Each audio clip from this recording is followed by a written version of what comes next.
Assalamu alaikum everyone. Welcome to Sister Speak. You're here with me, Mariam, and you're joined with me, Lamisa. Good to have you back. Second week running. Yes. Today we'll be talking about introspection. I thought it'd be a good opportunity to have a self-reflection show, just because we are hitting the 5th month of the year, almost the 6th month. It's been half the year already. Wow. And I just thought this would be a really good opportunity to exercise the ability to see how things have been going for us and where we kind of expect to go. But before we do that, Lamisa, what is our show about? Yeah, so our show is a platform for girls to voice their opinions on current events and issues and form discussions on general topics like religion, culture, social media, Islamophobia. We do want to let you guys all know that all of our opinions and views are our own, and we respect all other similar opposing views as well. And if they want to join in the discussion today? Yes, if you want to join, we really do want to hear your thoughts. So text or WhatsApp in on 07779 481822, or you can call in as well, 01582 481822. We'd love to hear what you have to say. Definitely. We'd love to hear your thoughts about the show that we're going to be doing today. And it's really interesting to hear what you guys have to say. So please do join the conversation. We'd love to hear from you. So the first aspect of the show we were doing is Thought of the Week. So Thought of the Week is a segment of the show where we speak about something that's been insightful or something that's impacted us or something that we've just been genuinely thinking about throughout the week. So Lamisa, what is your thought of the week? Okay, so my thought for the week this week is basically around enjoying ourselves, enjoying our time, because I have a bit of free time now. And suddenly I don't want to do anything for some reason. So I feel like since I have the time now, it's probably the best time to enjoy it. So I'm going to try and message all my friends and be like, hello, everyone. I'll respond to all the unresponded messages. But yeah, I think it's good. Since you have the time, you may as well go out, do something new, new. We're lucky we live in Luton because Luton's quite close to London. So there's a lot of things. You can just hop on a train. It's about, 25 minutes? Get to central London and kind of do whatever you want to do. So yeah. Coming from a very die-hard Luton fan. Yeah, exactly. I do love Luton, but if you want to go to London, it is very close by. It's just another plus point of where we live. Of course. I guess my thought of the week is echoing what you're saying in terms of enjoying yourself. So recently I actually came back from Spain, alhamdulillah, and I just kind of did that in the most spontaneous way. I literally booked a flight when I saw there was a deal, and that was something that's really outside my comfort zone because I'm a person that really likes to be pragmatic. I like to do things in terms of planning things and then executing it, as opposed to just doing something very sporadically. And it really was a huge learning experience for me. I feel like I learned so much just from the planning stage in terms of booking everything, thinking about accommodation, and then booking Islamic tours, because I'm really interested in Islamic history. So Spain has a lot of Islamic history, and just having that responsibility, taking my parents to different places because, language barrier. Even I had a language barrier because I don't know Spanish. But just navigating that in a country that was really foreign to me, the system was foreign to me, and even the practicalities were foreign to me, was a huge learning curve.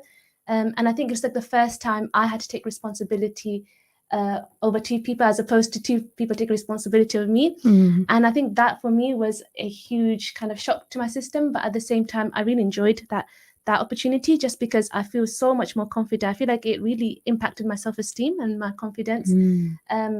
And I think that, going back to the kind of main point of my thought of the week, I think it's really important to go out your comfort zone in a manageable way. So don't go out your comfort zone completely to the point where you're drowning in, foreign waters that you can't even navigate, but just because they're not going to actually elicit any kind of impact on yourself. You're just going to feel like you're drowning. Is actually going to have more of an adverse effect.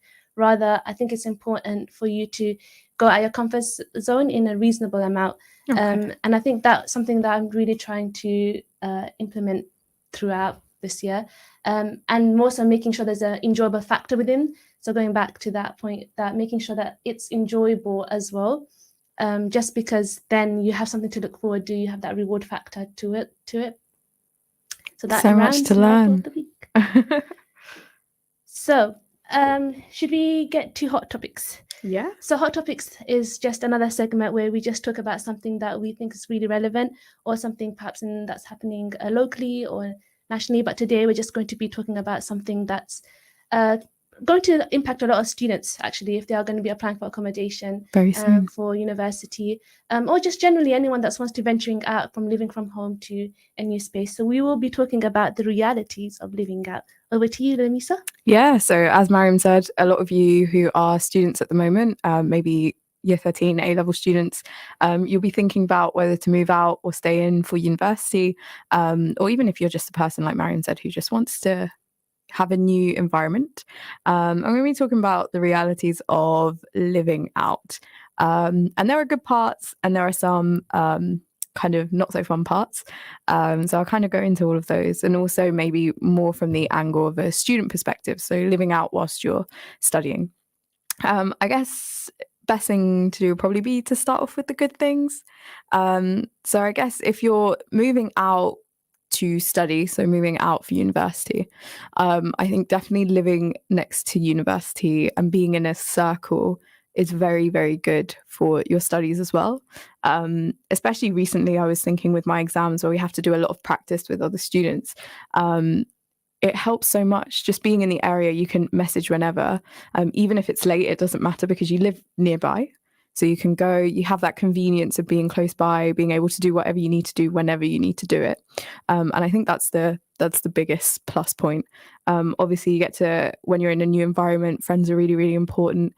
I do feel like sometimes if I was a commuter, obviously I don't know because I'm not a commuter. Mariam, you were a commuter though. So as a commuter, maybe you don't have that advantage point of being with everyone all the time to kind of make those connections and make, not that everyone is a connection, but to make those connections and those friendships. So yeah, I feel like that's a very good thing about moving out in terms of university. Also, you do get to learn how to be independent because you never know that until you really have the opportunity to live by yourself. So once you're stranded somewhere away from your parents, you need to you learn how to manage your own time. You learn how to cook for yourself, clean for yourself. Obviously, a lot of us have probably developed those skills before anyway, but it's kind of putting those in practice and being able to actually do things for you.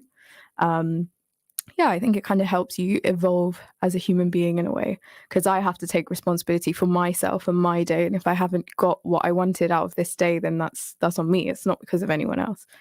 So I think it helps you grow up in that sense as well. But I think some of the negative things that you need to think about is also that you have to do everything by yourself. I think that's something I not necessarily struggle with, but really just hated the fact that I have to come home after doing, a long day of work at uni or whatever it is that I'm doing in the day.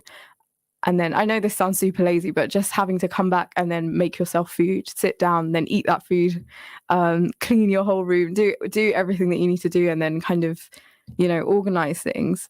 I feel like it really makes you appreciate your parents and what they do for you at home, 110%. And then also, you can get quite lonely, especially if, for example, for whatever reason, you're not necessarily living with your friends, or maybe you're just in an accommodation by yourself. Sometimes people on long courses, like, that happens. Other people kind of move on, but you're still there for a very long amount of time. So you might end up facing that. And so when it comes to that loneliness, that can be quite hard. So I think it's really important for you to kind of think about who your support network is when you're kind of moving out, because you're going to be relying on them quite a lot. So yeah, there's that. And also just having to deal with everything by yourself in terms of legalities of actually moving out. So if you have an issue with your landlord, how are you going to be able to address that? Those types of things, being able to write the proper emails and reading the contracts and all this type of stuff. You have to, there's a lot of things which you have to kind of look into.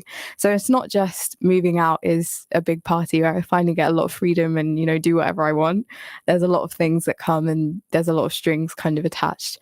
And then also, I feel like as females, as girls, we also have to think about the safety aspect of a lot of things. So what's the area that you're moving to? Is it safe? Do you feel safe being able to come home? And for example, if you have to come home quite late at night, is that an area where you feel comfortable doing that? Are you living in kind of student accommodation where there's going to be security, or are you living in private accommodation where you're not going to have that? So there's all of those things that you kind of have to think about in take on board when living out. So yeah. Really a lot of things to think about A lot of living out. things. Yeah. One of the things that you touched upon is thinking about kind of the obstacles that you face in living out, in terms of even just the it seems very minimal, but it's actually quite a huge aspect of how you kind of run your day in your terms of your routine, is having a long day at university in terms of studying, especially, you know, you're going to lectures, you're going to seminars, you might even do extracurricular activities for yourself, which is a healthy kind of way of approaching university. And then you're going home, and then you have to cook, and then you have to clean, and then you have to go to sleep. How do you feel that how do you feel in terms of making sure that you have time for yourself, even if you are doing these extracurricular activities? I guess that is another sense of social interactions, but how do you take care of yourself in terms of having that rest? Because in all of that, I didn't hear you talk about the resting period, or how do you make sure that you look after your mental health or your health? Yeah, true. And I think that's something you really need to think about when you're moving out, because it's so easy to leave that out of your day, and then that can have an impact on you. And I feel like that's actually what happened to me earlier on this year. I was doing so many things, and then I would go the whole day without even eating a single meal, and you don't realize it. And then it comes to like 8 p.m. and you're like, wait a minute, I haven't even had breakfast. It's like that. It can get that busy. So I think what you really need to do is actively think about and take that time out for yourself. And it's great that you actually touched upon it, because I didn't even think to mention it. But yeah, what you need to do is really think about, okay, this half an hour that I'm going to take out now to eat or to do whatever, or I'm going to go wash my face, I'm going to go do whatever it is that you need to do that will make you feel good. That half an hour I'm just going to take for myself. And for me, usually it's eating and like maybe watching a show or something like that. And I put my phone on do not disturb, and that's it. No one else can reach me. No one else can, there's nothing that's going to happen. I'm just going to enjoy my food, take that time for myself. And then whatever I need to go back to, I can go back and do that. So I think it's really an active effort that you need to do for yourself to ensure that you're, giving yourself those breaks that you need to function throughout the day.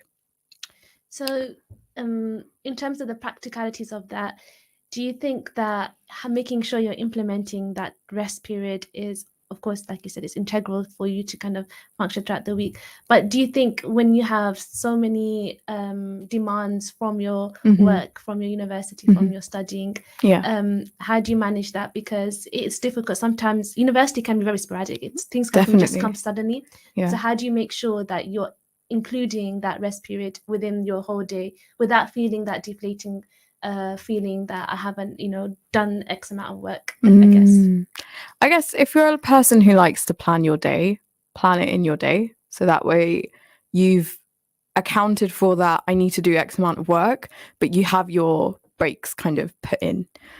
If you're like me, someone who has tried to make plans but can never stick to them, or, I kind of do things as kind of time goes on. I feel like what you just need to do is when you feel like you need to take a break, take that break. Because that's yourself telling you that, okay, I need to stop now, I need to relax. So listen to yourself and be like, okay, I'm going to take a break now for about half an hour, and then I'll get back to whatever I need to do. That way you'll find that actually you probably work a lot better, you work a lot quicker. I've done it where I've had days where I've studied for a few hours straight, and then things just, no matter how hard you try, they just won't go in anymore. So at that point you really do need to step back, and you need to think, preferably before you get to that point, obviously step back and be like, okay, I need to take a break now. Take a break, wash your face, eat something, go for a walk, whatever you need to do, and then come back and do it. And I feel like that's probably the best way. It depends on the type of person you obviously are, but yeah. And we were talking about introspection today, so that will be really helpful towards the discussion.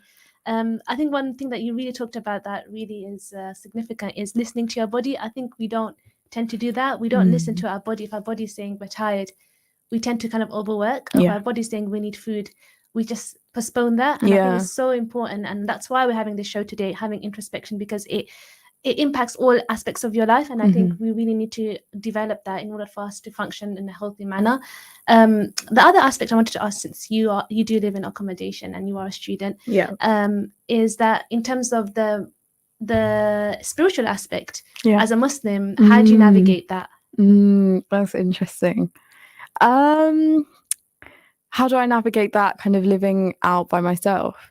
Which That's interesting. That's a very interesting question. Shall I go more specific? Yeah, I guess, because do you mean in the sense that obviously at home you have your family to kind of support you in your spiritual journey? You see someone praying and then you can go pray, that type of thing. Yeah, so you talked about the sense of loneliness, and if you don't have that support system that you had before, that foundation that you're quite accustomed to for the first aspect of your life, and then suddenly you're alone, and you're accounting to all of these responsibilities, and it's quite a stressful period because it's very overwhelming, and more often than not, sometimes because of those feelings, sometimes people can veer away from faith, and that's not because they lack iman or they lack faith. It's just because they're so entrenched with their routine that they just don't know how to think about anything else. So how do you kind of navigate that?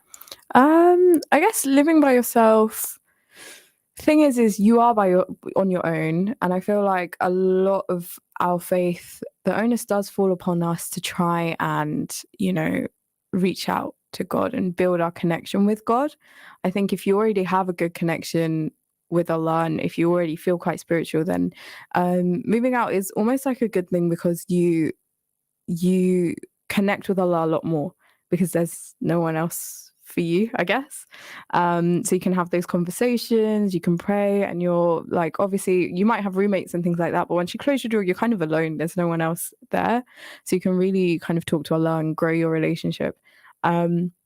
I think also if you are struggling, usually there are Islamic societies at uni. I mean, obviously we're talking about this in the context of university, but I think even if you're not going to university and you live out for work, for example, if you go to your local masjid, there are loads of programs and things available. And I think having that Islamic community and being in contact somewhat with them can really help you, because you can then establish your relationship, and then once you come home and maybe you are by yourself, you can have a deeper connection or talk with Allah.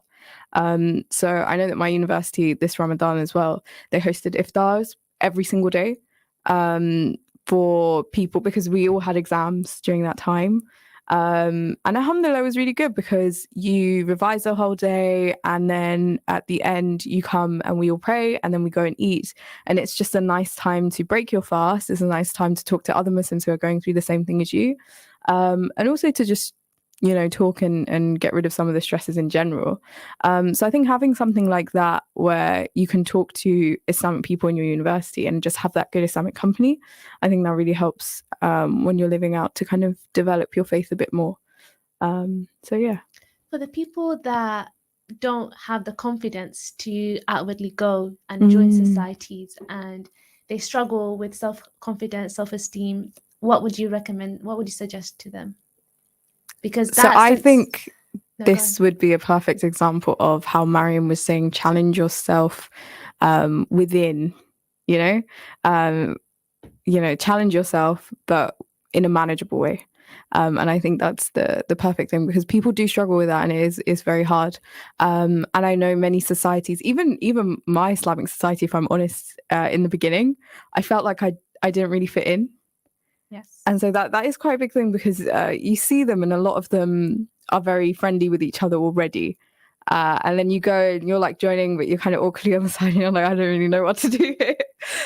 So if that's the case, I would say, you know what? These are just people like you as well.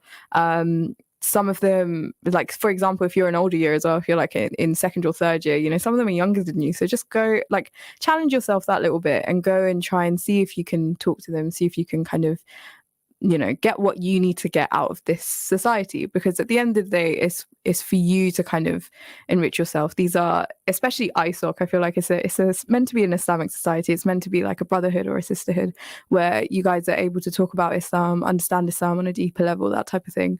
So yeah, definitely try and do that. And it can be hard, but I would say, or try and take a friend with you as well. That always helps. I used to try and drag my friends into societies with me, because I didn't want to go by myself. So yeah, that always helps.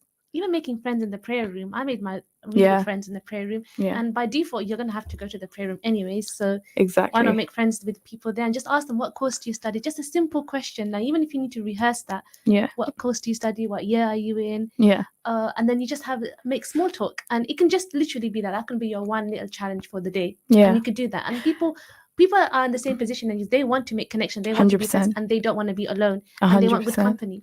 So just see it as that it's a kind of a two-way kind of boat, because you're not only are you trying to make connections with other people are trying to make connections with you. Yeah. So, and the easiest way is to just say assalamu alaikum, especially in the prayer room. I find that it's so simple. You see someone, you smile and you say assalamu alaikum, and your conversation can start from there. So yeah. Definitely. Do you think moving away from the whole living out accommodation, maybe just touching upon that sense of belonging in terms of Islamic societies, I don't think that's exclusive to your university. I think that's something that I genuinely felt as well. At my university, I felt that I couldn't fit in because I didn't fit that clique that was presented in front of me. In fact, and also I had the factor that I really suffered from anxiety. So, for those who are listening out there, the level of anxiety I had when I came to university was I volunteered to bake something because baking is something that I enjoyed, but I was too scared to go to the other campus, which was only a 5-minute bus. And I was so scared. But what I did is I waited for an event to happen on my campus. And then when they said to me that you can bake with the other campus, I literally made those, and God bless them, those two ISOC sisters, they came to the other campus for me just to collect the cake and go back, because they knew that I had so much anxiety, I couldn't do it.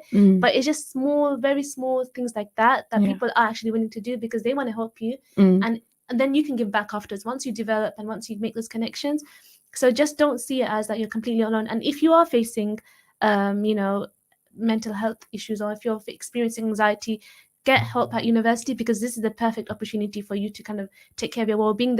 Every single university has a department dedicated to well-being. Every faculty or school that you're from will have people that are there to be able to look after your your mental health. So if you're struggling with work, or if you're struggling with accommodation, you need to communicate that. I think that's one of the biggest thing I would say, even not even living in accommodation, but just becoming an adult, is to be able to communicate. If you don't communicate what you're feeling, what you're going through, and if you don't actively seek support, you are not going to be helped. And you need to learn to articulate that.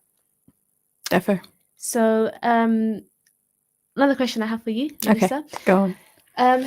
So we talked a lot about the obstacles about living out in accommodation. What would you say has been the positives in terms of your own development?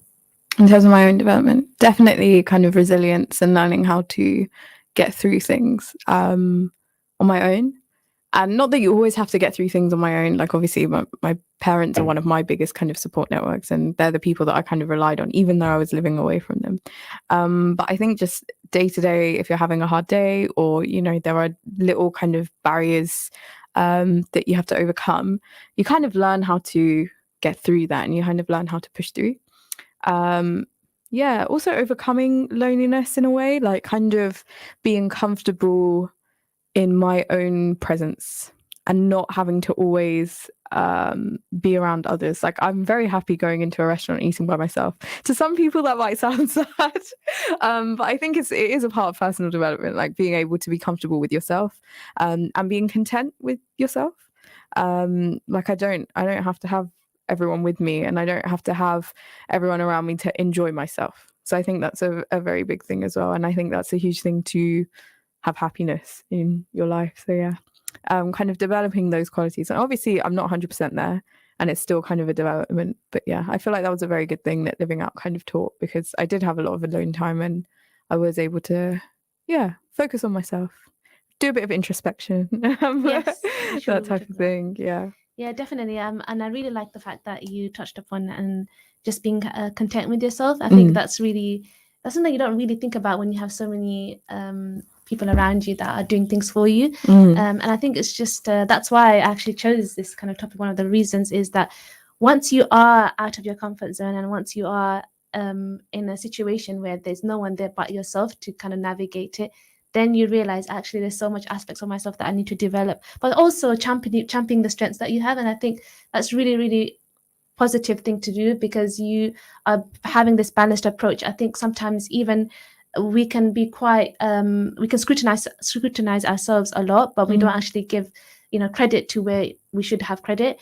And that can actually demoralize you and actually hinder you from actually achieving a lot of milestones that you could be achieving had you been more kinder to yourself. Exactly. So I think just like we've been talking about, it's really important to have those opportunities to think about yourself, and in a more delving deeper into yourself in a more introspective way. But we are kind of coming to the end of the half of the show. We will be discussing, like we said, introspection in the next half.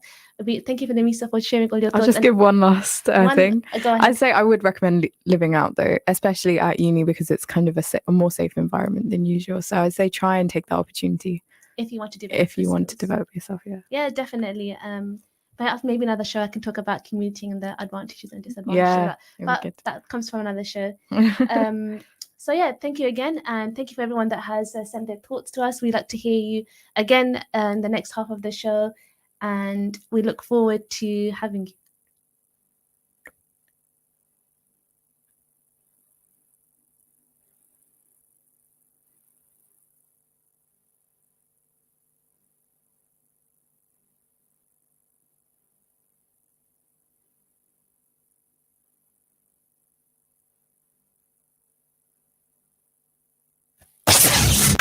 This program will continue after the break. Continue listening to Inspire FM. Inspire FM. Inspire 105.1 FM.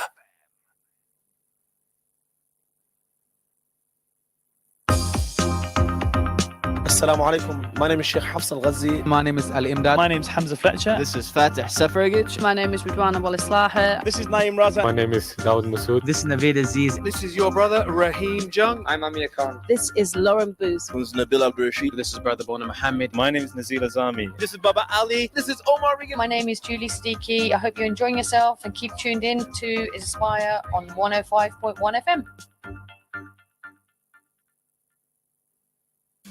Biscott Pharmacy, your one-stop health and beauty pharmacy in Luton, stockist of over 8,000 health and beauty products. At Biscott Pharmacy, we offer a range of services, including health advice and repeat prescriptions for collection and delivery to your home. We also offer a Hajj and Umrah vaccination. Come in and see us and ask about our Stop Smoking service. We're open 7 days a week till late, including bank holidays. Biscott Pharmacy, 157A Biscott Road, Luton. Call 457709. Why do Tops Pizza deliver the top pizzas in Luton and Dunstable? For a start, all the toppings are 100% halal and Tops use fresh dough every day. Then there's the cheese, the highest quality available. And when it comes to food preparation, cleanliness is taken as part of our faith. So that just leaves the taste, choice, and great offers, including buy one, get one free on all medium, large, and extra large pizzas. Tops Pizzas, Wellington Street, LU1 5AA. Order online, topspizza.com or via Just Eat. Download our app or call 01582 72 5000. You should not make a marriage proposal if another proposal is being considered. You should only go ahead if that proposal falls through. अगर आप अपने ही घर में ठंड से ठिठुरते रहते हैं या फिर गैस और बिजली के बढ़ते हुए बिल से परेशान हैं, तो होम एफिशिएंट है आपके मसले का हल। होम एफिशिएंट आपके घर का बिल्कुल मुफ्त एनर्जी सेविंग सर्वे करेगा और फिर हुकूमती ग्रांट्स की मदद से हम आपके घर में होम इंप्रूवमेंट्स की एक वसी रेंज नस्ब करेंगे। अब देर किस बात की, विजिट कीजिए हमारी वेबसाइट homeefficient.co.uk और बिल्कुल मुफ्त और मुफीद मशवरे के लिए कॉल कीजिए 0800-001-6941। Continue your spiritual journey after Ramadan by tuning into Inspire FM's Shawwal broadcast. Across Yemen, over 22 million people are in urgent need of humanitarian aid. 5.6 million people are on the brink of famine. 8.4 million people don't know where their next meal is coming from. Crisis Aid is delivering essential food aid on the front line. The people of Yemen need your help. Donate to Crisis Aid and save a life. www.crisisaid.org.uk or phone 0333 305 5000. Richard didn't want to die, but he couldn't stop himself. The collision didn't kill him, but he wasn't wearing a seatbelt, so he hit the inside of the car. That didn't kill him either, but his internal organs carried on travelling until they hit his rib cage, and his lungs were punctured, and the main artery from his heart was torn. And that's what killed Richard.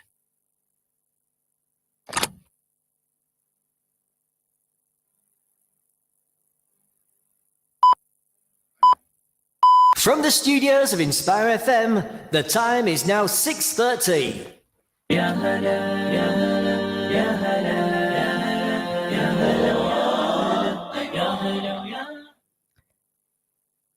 Assalamu alaikum. Welcome back to Sisters Speak. We are doing the second part of the show where we'll be talking about introspection. The last half we did talk about the realities of living out. We also touched upon living out in university, so in terms of accommodation, and the practicalities and the realities of being a student during living out.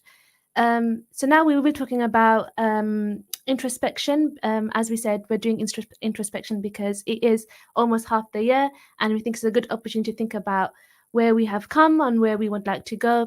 And if you do want to join the conversation, Lamisa, how can they join us? Yep, you can text or WhatsApp in on 07779 481 or you can call us on 01582 481 We really do want to hear what you guys have to say. Perfect. Thank you, Lamisa. So starting off the show, I'm going to ask you, how would you define introspection? I guess it's kind of looking in on yourself, looking at kind of, how you are as a person and thinking a bit more and trying to learn a bit more about who you are. That's what I would say it is. And do you think that's important?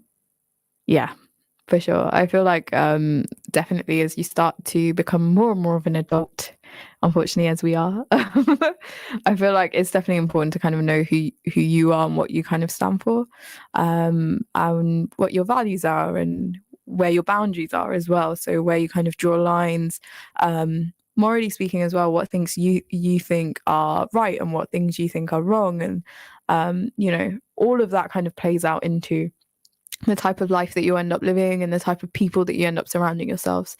And I think that's something that I'm thinking a lot more about these days as well, the type of company that I want to have.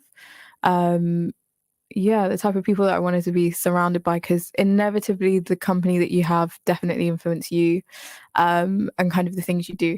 So I think it's, more and more I'm trying to spend my time in a way that I think is good. And I think the company definitely plays into that. So yeah.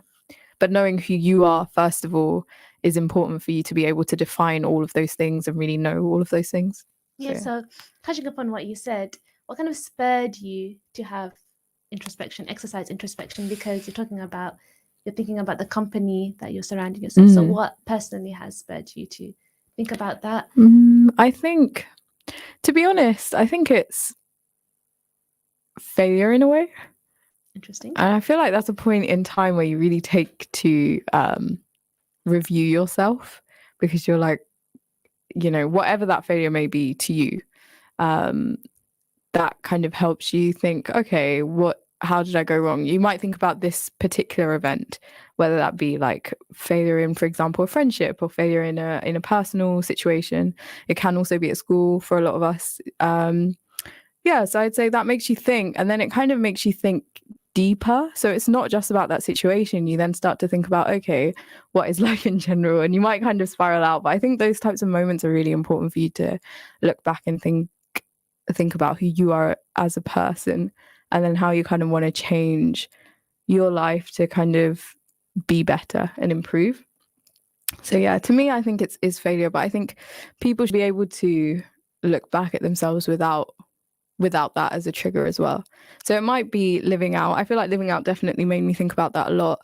And it might be good things as well. So success might make you think, okay, let me look back at who I am and what I really stand for and these types of things. So I think, triggers can come from everything. It might be a certain person that's triggering to do things.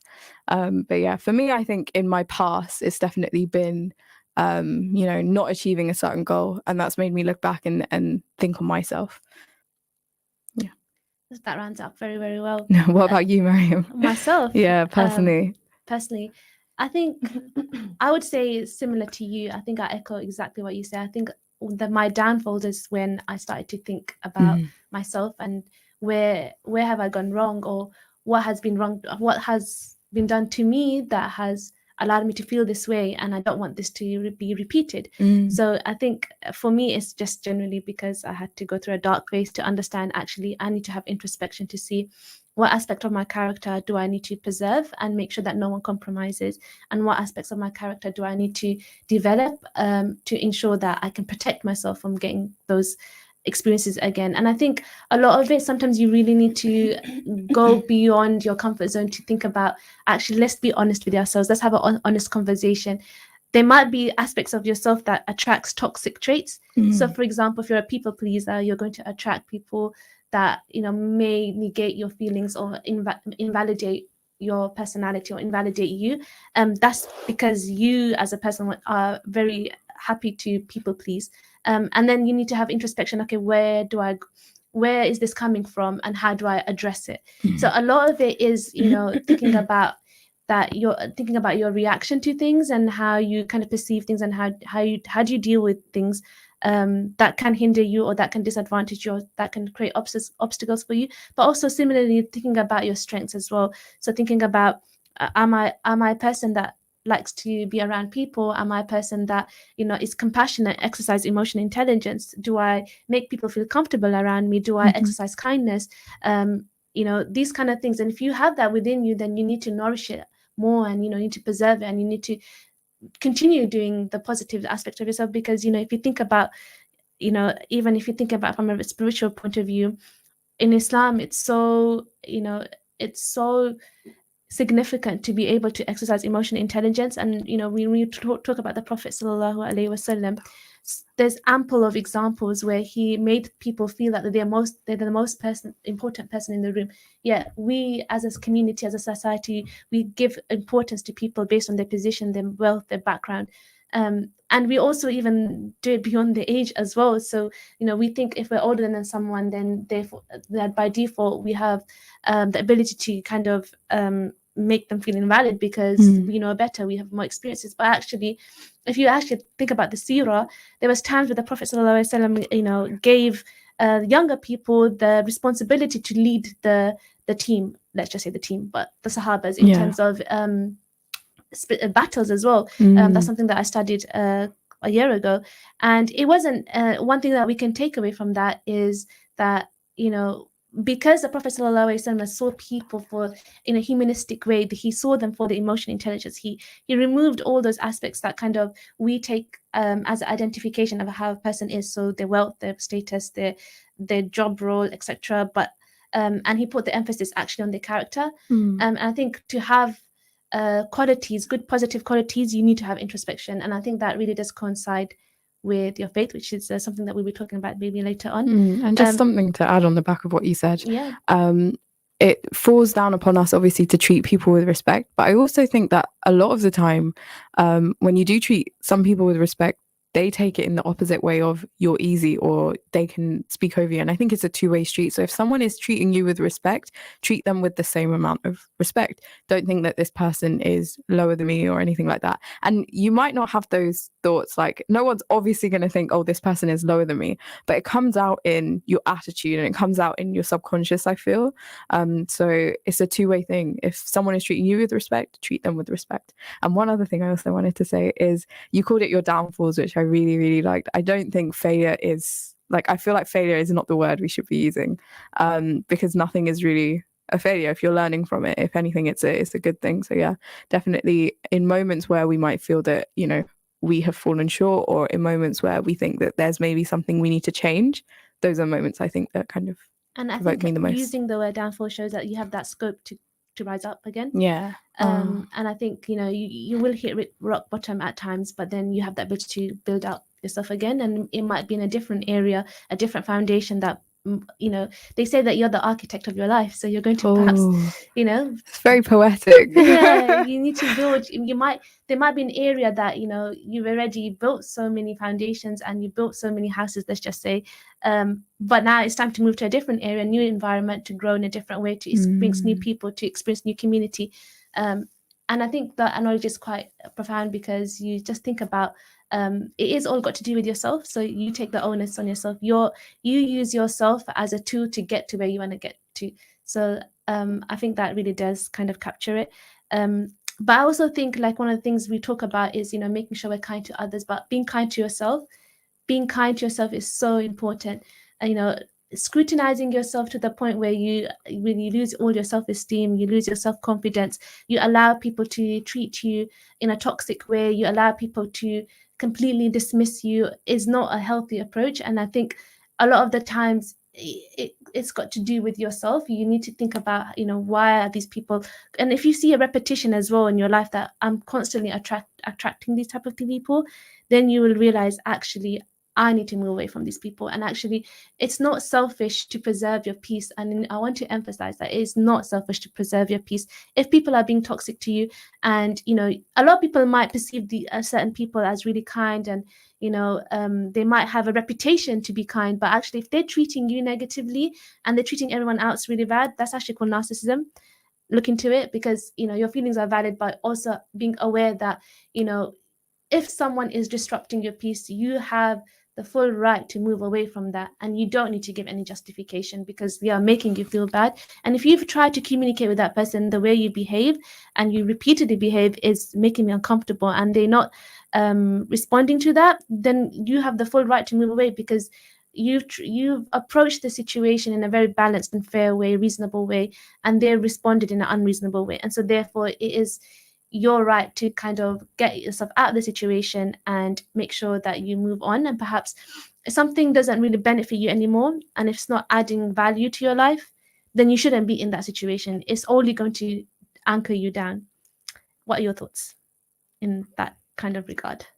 I agree. I think it's definitely a quality that you need to develop, being able to, and it's something I was talking about earlier in terms of knowing your boundaries, and to be able to recognize when someone's having a negative impact on you, and whether you want to really continue with that. I think taking time for yourself is something I've been exercising a lot recently. So you don't always have to reply to everyone's message straight away. And it's not rude in taking your time to think about something, taking your time to respond to something, or just responding when you're ready. I feel like we've developed such a thing in our society where we're like, people have to respond to my message straight away, and that's just not how it is. You have things going on in your life, you have things to do, and you don't have ample amounts of time. So, if you want to take that moment for yourself, if you're feeling any type of stress, like, you're completely valid in being able to feel that way and to take that time for yourself, because at the end of the day, you are for you. Like, does that make sense? I agree. Yeah. So definitely introspection is important to be able to even exercise that, because you need to know, first of all, what your boundaries are and when someone is affecting you in a negative way. Definitely. So, we're talking about a lot of introspection, but an aspect of introspection is completely having self-awareness. And so what does self-awareness look like to you? Because self-awareness looks different to everyone else. It's a very individualistic process. So for you, what would you describe your self-awareness looks like? Mary, I don't even know. Let's have a think. Let's have a think. Self-awareness to me. I don't know. I guess it's just kind of being aware of me. I guess for me, it pertains more towards my feelings more than anything. So if I'm in a situation, for example, I'm in a conversation with you, how am I feeling? How, even though I'll be conversing with you, I'll also be thinking about myself and, what this is doing. And often, a lot of the time when I'm in kind of negative situations or negative conversations, I kind of exercise that self-awareness a lot more, and I think about how it's making me feel. And I'm like, do I really enjoy this conversation? Am I really here for the right reasons? That type of thing. I do have those conversations as well. I'm not crazy. But yeah. Well, at least one thing I can say, at least she's enjoyed the conversation. She does come back to the show.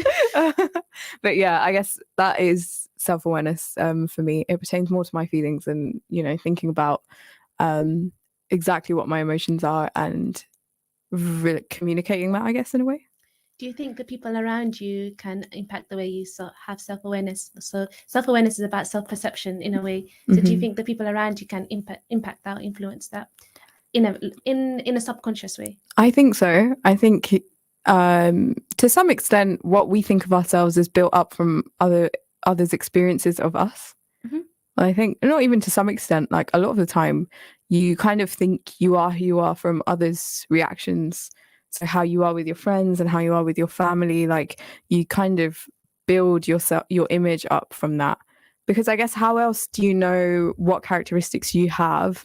Because a lot of characteristics are only like they can only be brought out once you've had an interaction with other people. And so in that sense, we are very much dependent on interactions with others, and our perception of ourselves is very much dependent upon that.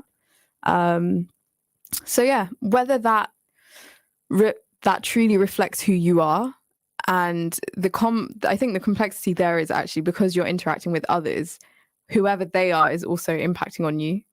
So it's a really complicated thing. But yeah, so in that way, that can affect your own perception, because it might just be that particular person who's bringing out that particular side of you, or that particular person who is telling you that you are a certain type of person. That also could be one thing. So it's hard, but I think people need to try and kind of distinguish. And I guess that's where the introspection side of things comes in, where you're looking into yourself as to who exactly you are, because you can't just rely on what has been inputted from the interactions that you've had with others. I feel like I've said a lot of big words there. But yeah, I feel like you need to take that time to try and understand who you are, because we can't always depend on the experiences that we've had with other people around, because it may not be 100% true. Yeah, and I think just adding on to that, sometimes the people around you may have this perception of you, and like you said, they bring out the aspects of you that perhaps is not actually a true reflection of yourself, just because it's just that interaction elicits that outcome.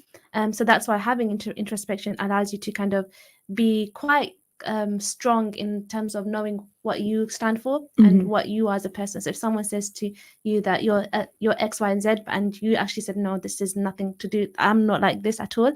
If you know yourself well enough, and other people's opinions will impact you. But I think the balance is that if people are repeatedly saying this to you, and it's a negative thing, you should take that opportunity to think perhaps there might be a space for self-improvement, but it shouldn't come to the extent where people are saying negative things about you and you start to define yourself based on other people's perception. So having that healthy balance is really, really important. Going on another route of this conversation, what would you say if you unconditionally loved yourself and was kind to yourself? Do you think your life would be a bit different to what it is right now? I guess that to answer that question, firstly, I need to know what unconditional love is. And secondly, I need to know whether I am currently in that state or not. So what would you describe as unconditional love to yourself? I don't know. Is it even possible to unconditionally love oneself? Or is that a default setting that we have already? Surely we do unconditionally love ourselves from the get-go, because might not be true for a lot of people. It might not be. That's very true. For who have like self-esteem issues, who have anxiety issues, have different That's issues. very true. So would you say that you can say that you are strong enough, or I wouldn't even use the word strong. Do you think that you're comfortable with yourself to the point where your values and your principles and your identity as yourself and the way you perceive yourself is strong? Okay, I'm going to have to keep using the word strong because I can't think of the other word. Is there and you love yourself for it, so anyone else's opinion doesn't shake you, and you have able to achieve all the milestones that you wanted to without anyone's opinions hindering you, because you unconditionally loved yourself enough to be able to achieve those milestones? I don't think so. I think I'm very close to getting there, but I don't think I'm there yet. I don't think I'll ever get there, to be honest, because I feel like for me, there are certain people in my life who are just so very important, and their opinions are just so very important, to the point where, I would accept it almost as my own opinion I would take their things on board, but that's how much it means to me. But wouldn't you describe that as your unconditional love, because you love them, and then Yeah. that you just take them as your love, so their opinion is as part of your love to yourself? Yeah. So I would say there's unconditional love towards them. Towards myself, I don't know. It's extension to the people around you. That makes sense. Yeah. That makes sense. I have another question. That's a very deep question. Introspection. Introspection. Wow. Okay. So talk about ourselves a lot. I think what one thing I kind of want to touch on is characteristics, because I think that's so important when talking about introspection. Is what qualities do you think are produced through self-reflection, and how does that impact your personal character? So we've talked about it in varying ways throughout the show, but I think just honing it in a little bit in terms of actually naming qualities or articulating qualities. I think kindness is a very big one, because once you look into yourself and learn about yourself, but also how you interact with others, it becomes a lot easier to exercise kindness, because you know exactly where your downfalls have been in the past, and you can look at experiences where maybe you haven't been as kind, look at the reasons as to why that was. Maybe you had misunderstandings or misconceptions, things that or values that even you don't hold anymore, and then you're able to remove those, I guess, and then in the future be more kind. So I feel like that's definitely one thing. And I feel like kindness is something people don't put enough importance on, and it gets swept under the rug. It's kind of like this very mushy almost type of topic that people don't want to talk about, but I feel like it's really important. You might not be as kind as you think you are. I think that's really important. People on the day-to-day, people be like, yeah, I'm a good person. Like, generally I'm quite nice, but there might be certain things that you've done that you don't even hold importance to, but you've affected someone in a negative way. You've not even realized it, or maybe the realization has happened afterwards. So I think it's really important to kind of look at the experiences we've had, evaluate them, and try and think about ways we can be more kind to people, because it really does make a difference. Yeah, I think so as well. And I think, being kind to yourself, as we mentioned repeatedly throughout the show, because I think the reason why I repeat it so much, because it leads to self-sabotaging, and that is really unhealthy for you in the long run. And it self-sabotages you not only in your own trajectory in terms of your career or your education or any kind of milestones that you want to achieve, but also self-sabotaging in terms of the relationships that you build, or the existing relationships that you have, that you're trying to nourish or you're trying to develop. So that's why we think it's really important to have a look to delve deeper into yourself, and to see what aspects of myself can I take care of, or that needs a little bit more nourishing, or what aspects of my character that I need support in, or where can I improve and I'm falling short. I just want to say quickly that, the way we're talking about it is almost like it's a very long conversation, but these aren't long conversations that you need to have with yourself as well. These are quick thoughts you can even have throughout the day, or at the end of the day before you're going to sleep. I guess my point is that even though it is quite a difficult thing to implement every single day, once you do it, it's not that time consuming, or it's not that hard once you get into the habit of it, in the sense that you can do these conversations with yourself and implement introspection day to day, and it just helps to kind of develop us a bit more. Yeah, I think it's a humbling experience, because Yeah. when you start to concern yourself with your character, and you start to concern yourself with your strengths and weaknesses, and you start to create proactive ways to improve yourself, you don't tend to think about other people. And I think that really that's a way of kind of making sure that you don't negatively impact other people, because you're so immersed in looking at how can I improve myself first, and how do I treat people. You're very conscious of how you treat people, because you've had that introspection. And like Lamisa said, it could be just at night time, you can just think, how did my day go, how did I feel, and how did I make the other person feel, and how did they react. And I think one of the biggest fears I have genuinely is not knowing if I've hurt someone, and I thought I was being kind to them, but actually it was unkind. And I think, having those conversations, even just regularly with people that you love, or the people that you interact with a lot, make that space and say to them, has there actually been anything that I've hurt you with, and that we haven't spoken about because we just haven't had the opportunity to speak about? Please say it now. Let's have that conversation. And actually that will actually consolidate your ability to kind of navigate uncomfortable conversations, but also look at yourself as well as a person, to see, actually I should take accountability on how I treat other people.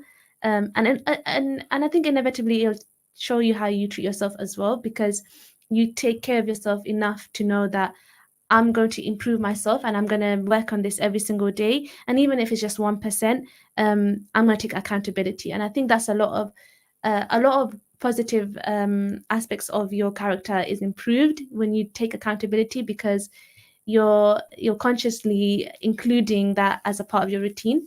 But what practical tips do you think, Namisa, could you give to a person that perhaps have never exercised introspection and think it's a very a broad thing to do, and they just don't know how to hone it in? Because sometimes it can be quite overwhelming, actually, for that. So what would you say? We are coming to the last minute, so okay. I would say for someone who has a lot of thoughts, I think a lot of people recommend writing them down, and then that way you kind of have an account of what you've done, but also you do start to hone things in, and you do start to think about specific aspects. And I know writing helps a lot of people. I don't usually write as hard, and this is a tip that helps others, but I don't usually write. I think for me, it's just thinking about certain situations in the moment, in the time, and really thinking about how I felt during that time, and how I would change it in the future if it's something that I didn't particularly like, or if my reaction wasn't something that I'd like. And again, just before you go to sleep, maybe thinking about it as well. I would say those are my tips. Well, thank you for those tips. I definitely agree with you. We are coming to the end of the show. Thank you for listening to us, and we look forward to being with you next week. Assalamu alaikum wa rahmatullahi wa barakatuh. Assalamu alaikum. In Luton and its surrounding areas, it is now time for Salat al-Asr. लुटन और इसके मज़ाफ़ात में नमाज़े